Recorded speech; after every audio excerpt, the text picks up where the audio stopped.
My name is Sarah, and I teach Chemical Equilibrium and Analysis, or Chem 212, here at UAF. And last fall, I flipped my classroom for the first time.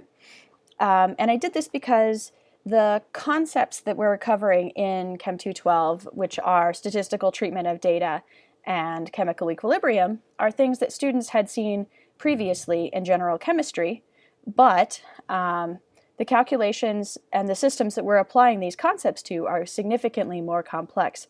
And so frequently students become overwhelmed with the complexity of a problem and then fail to learn what they're supposed to be learning by doing these problems, or they don't complete the assignments.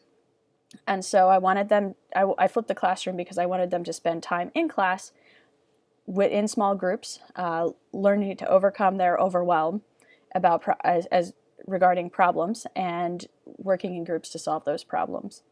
And so the reason that I incorporated group work is because learning in a vacuum requires a lot of energy.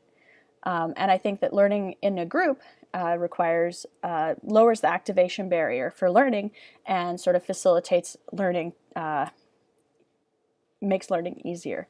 So an individual learner might be represented in the blue line, and you can see that it has a higher activation energy than the green line, but you still have the same initial novice learner state and the same master learner or master state at the end once the concept has been learned.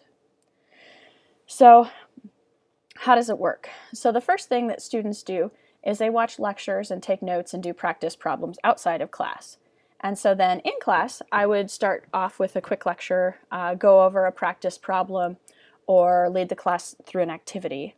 And then the groups would break up and work on their own daily assignments. Sometimes these were the same assignments for each group in the entire class. Sometimes they were different problems.